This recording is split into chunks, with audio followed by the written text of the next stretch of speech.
प्रणाम भक्तों। श्री शिवाय नमस्तुभ्यं। प्रिय भक्तों, आज शिव महापुराण की कथा का छठा दिन है और आज हम शिव के क्रोध और शिव को क्यों पसंद है नाग, इस बारे में संपूर्ण चर्चा करेंगे। इससे पहले हम आपको बता देते हैं कि हमने कल अर्जुन के पाशुपत अस्त्र और कणप की भक्ति और इसके अलावा ग्रह प्रत्यावार की कथा, केतकी के पुष्प की कथा और चंद्रमा को श्राप से मुक्ति की कथा का श्रवण किया था। आइए हम आगे की कथा श्रवण करते हैं। महर्षि वेदव्यास रचित शिव पुराण हिंदुओं के 18 पवित्र पुराणों में से सबसे ज़्यादा पढ़े जाने वाला पुराणों में से एक पुराण है। पुराणों की सूची में शिव पुराण का चतुर्थ स्थान प्राप्त है। शिव पुराण सभी पुराणों में सर्वाधिक महत्वपूर्ण पुराण है। इस पुराण में भगवान शिव की महिमा और भक्ति का प्रचार प्रसार किया गया है और शिव की शिक्षाप्रद कथाओं का सुंदर वर्णन और भगवान शिव के भव्यतम व्यक्तित्व का गुणगान किया गया है। भगवान शिव जो स्वयं शंभु है, साक्षात है, सर्वोच्च सत्ता है, विश्व चेतना है और ब्रह्मांडीय अस्तित्व के आधार है। आइए हम शिव कथा का श्रवण करते हैं। श्री शिवाय नमस्तुभ्यं। आइए हम कथा का श्रवण करते हैं। सबसे पहले हम शिव के क्रोध की कथा का श्रवण करेंगे। महर्षि भृगु ब्रह्मा जी के मानस पुत्र थे। उनकी पत्नी का नाम ख्याति था, जो दक्ष की पुत्री थी। महर्षि भृगु सप्तऋषि मंडल में एक ऋषि हैं। सावन और भाद्रपद में वे भगवान सूर्य के रथ पर सवार रहते हैं। एक बार की बात है, सरस्वती नदी के तट पर ऋषि मुनि एकत्रित होकर इस विषय पर चर्चा कर रहे थे कि ब्रह्मा जी, शिव जी और श्री विष्णु में सबसे बड़े और श्रेष्ठ कौन है। इसका कोई निष्कर्ष न निकलता देख उन्होंने त्रिदेवों की परीक्षा लेने का निश्चय किया और ब्रह्मा जी के मानस पुत्र महर्षि भृगु को इस कार्य के लिए नियुक्त किया। महर्षि सर्वप्रथम ब्रह्मा जी के पास गए। उन्होंने न तो प्रणाम किया और न ही उनकी स्तुति की। यह देख ब्रह्मा जी क्रोधित हो गए। क्रोध की अधिकता से उनका मुख लाल हो गया, आंखों में अंगारे दहकने लगी। लेकिन फिर यह सोचकर कि ये उनके पुत्र हैं, उन्होंने हृदय में उठे क्रोध के आवेग को विवेक बुद्धि में दबा लिया। वहाँ से महर्षि भृगु कैलाश गए। देवादिदेव भगवान महादेव ने देखा कि भृगु आ रहे हैं, तो वे प्रसन्न होकर अपने आसन से उठे और उनका आलिंगन करने के लिए भुजाएं फैला दी। किंतु उनकी परीक्षा लेने के लिए भृगु मुनि उनका आलिंगन अस्वीकार करते हुए बोले, महादेव, आप सदा वेदों और धर्म की मर्यादा का उल्लंघन करते हैं। दुष्टों और पापियों को आप जो वरदान देते हैं, उनसे सृष्टि पर भयंकर संकट आ जाता है। इसलिए मैं आपका आलिंगन कदापि नहीं करूँगा। उनकी बात सुनकर भगवान शिव क्रोध से तिलमिला उठे। उन्होंने जैसे ही त्रिशूल उठाकर उन्हें मारना चाहा, वैसे ही भगवती सती ने बहुत अनुनय विनय कर किसी प्रकार से उनका क्रोध शांत किया। इसके बाद भृगु मुनि वैकुंठ लोक गए। उस समय भगवान श्री विष्णु देवी लक्ष्मी की गोद में सिर रखकर लेटे थे। भृगु ने जाते ही उनके वक्ष पर एक तेज लात मारी। भक्त वत्सल भगवान विष्णु शीघ्र ही अपने आसन से उठ खड़े हुए और उन्हें प्रणाम करके उनके चरण सहलाते हुए बोले, भगवान, आपके पैर पर चोट तो नहीं लगी? कृपया इस आसन पर विश्राम कीजिए। भगवान, मुझे आपके शुभ आगमन का ज्ञान न था, इसलिए मैं आपका स्वागत नहीं कर सका। आपके चरणों का स्पर्श तीर्थों को पवित्र करने वाला है। आपके चरणों के स्पर्श से आज मैं धन्य हो गया। भगवान विष्णु का यह प्रेम व्यवहार देखकर महर्षि भृगु की आंखों से आंसू बहने लगे। उसके बाद वे ऋषि मुनियों के पास लौट आए और ब्रह्मा जी, शिव जी और श्री विष्णु के यहाँ के सभी अनुभव विस्तार से कह बताया। उनके अनुभव सुनकर सभी ऋषि मुनि बड़े हैरान हुए और उनके सभी संदेह दूर हो गए। तभी से वे भगवान विष्णु को सर्वश्रेष्ठ मानकर उनकी पूजा अर्चना करने लगे। वास्तव में उन ऋषि मुनियों ने अपने लिए नहीं बल्कि मनुष्यों के संदेह को मिटाने के लिए ऐसी लीला रची थी। प्रेम से बोलिए हर हर महादेव। भगवान शिव अलौकिक है। उनका प्रेम अपार है, अटूट है। उनका प्रेम गंगा की तरह प्रवाहित है। जो उनसे प्रेम से एक बार कुछ मांग ले, वो उन्हें दे बिना नहीं रहते। भगवान शिव केवल मनुष्यों से ही नहीं, वो तो पेड़ पौधों, जीव जंतुओं सभी से एक जैसा ही प्रेम करते हैं। आइए हम अब आगे की कथा का श्रवण करते हैं कि भगवान को क्यों हैं नाग इतने पसंद। भगवान शंकर जिसके आराध्य हो या फिर अगर कोई साधक भगवान शंकर का ध्यान करता हो तो उसके बारे में कई भाव मन में प्रफुल्लित होते हैं। जैसे कि भगवान शंकर त्रिशूल लिए साधना पर बैठे हैं। उनका तीसरा नेत्र यानी भ्रिकुटी बंद है। उनकी जटाओं से गंगा प्रवाहित हो रही है। उनका शरीर समुद्र मंथन के समय विषपान करने की वजह से नीला दिख रहा है। भगवान शंकर की जटाओं और शरीर के इर्द गिर्द कई सांप लिपटे हुए हैं। भगवान के मस्तक पर एक ओर चंद्र है तो दूसरी ओर महाविषधारी सांप भी उनके गले का हार है।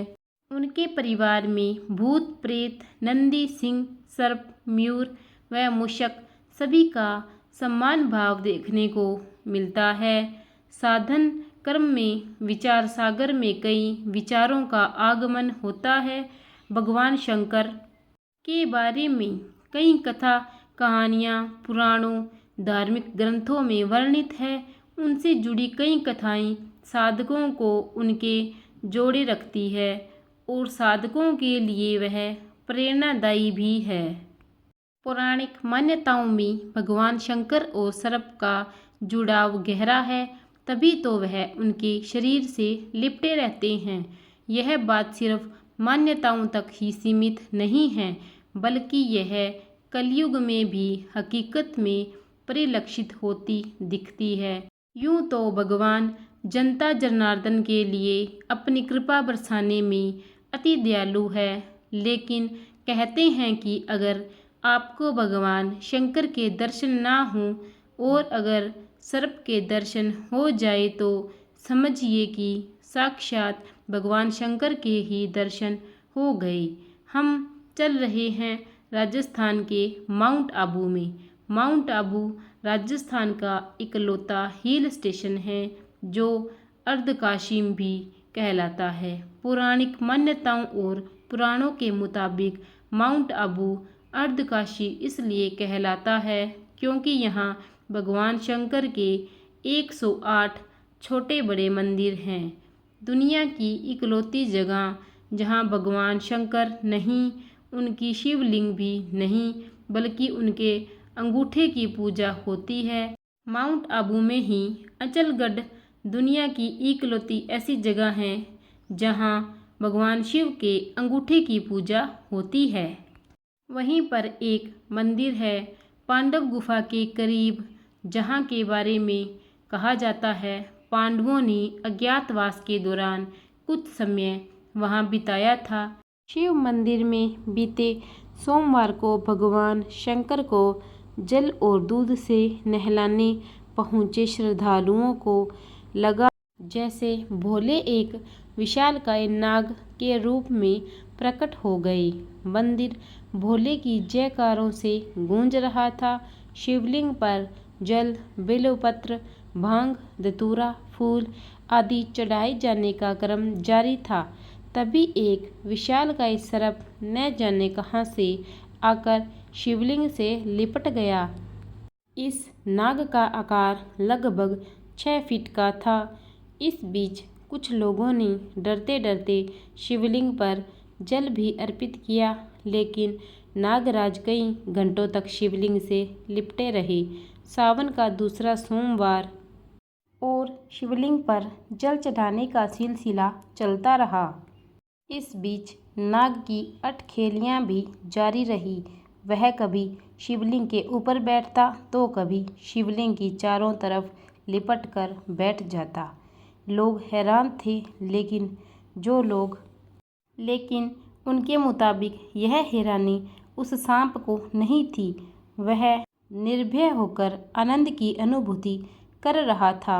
इतने लोगों के बीच कोई सांप लगभग 6 घंटों तक शिवलिंग से लिपटा रहा। लोग टकटकी लगाए देखते रहे।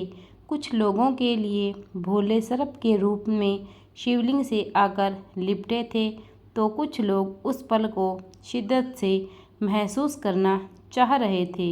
यही वजह थी कि मंदिर में भीड़ बढ़ने लगी। इलाके में खबर फैलने लगी। अचानक सर्प गायब हो गया।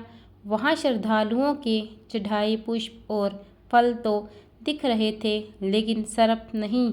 सांप इंसानों के लिए खतरनाक होता है, लेकिन यह बात भी सच है कि उसे हम इंसानों से ज़्यादा डर लगता है। आस्था विश्वास की परिभाषा अध्यात्म की सीमा रेखा में सब कुछ मानने पर ही निर्भर है। स्थानीय लोगों के मुताबिक माउंट आबू के उन मंदिरों में जो जंगल के बीचों बीच है, वहां इस प्रकार की घटनाएं सावन के महीने में सोमवार को या फिर शिवरात्रि के मौके पर जरूर होती है। पिछले वर्ष इन्हीं जंगलों के एक शिव मंदिर में पंचमुखी यानी कि 5 मुंह वाला सांप दिखा था।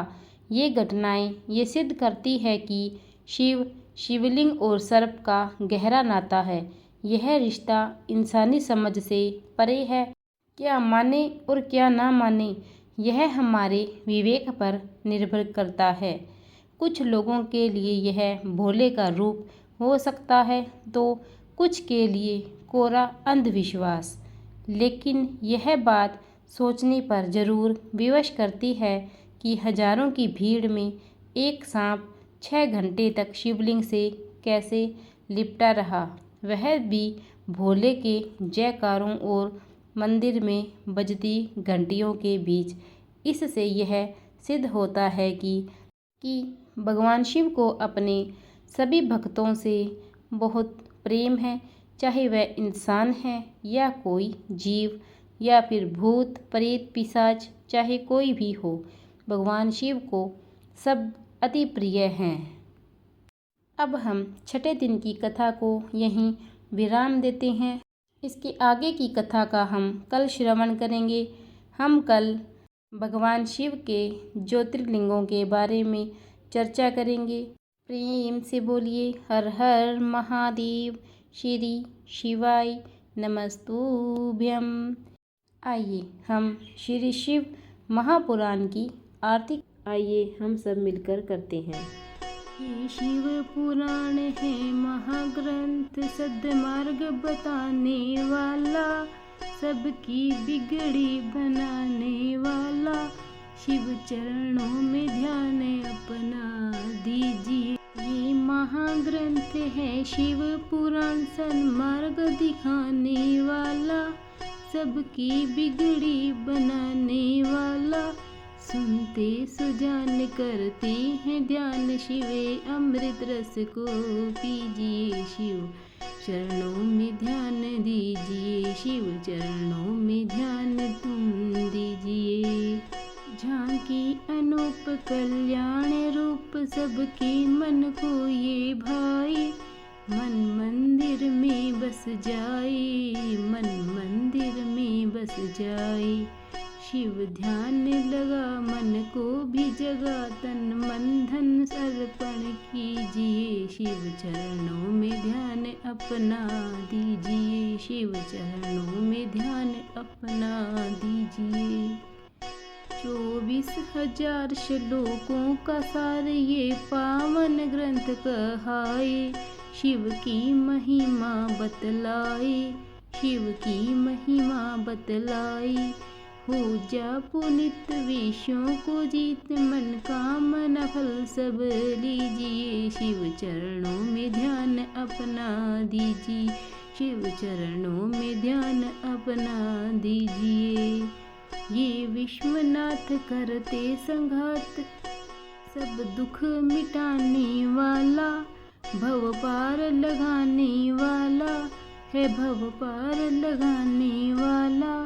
जप नमः शिवाय, जप नमः शिवाय, जीवन सफल सब कीजिए, शिव चरणों में ध्यान अपना दीजिए, शिव चरणों में ध्यान अपना दीजिए। श्री शिवाय नमस्तुभ्यं। धन्यवाद।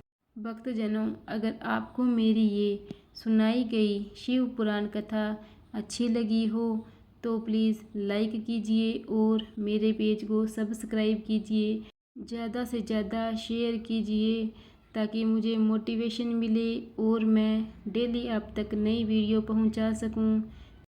आज हम यहीं पर विश्राम देते हैं शिव पुराण की कथा का, और कल फिर से श्रवण करेंगे इसके आगे की कथा। तब तक प्रेम से बोलिए हर हर महादेव।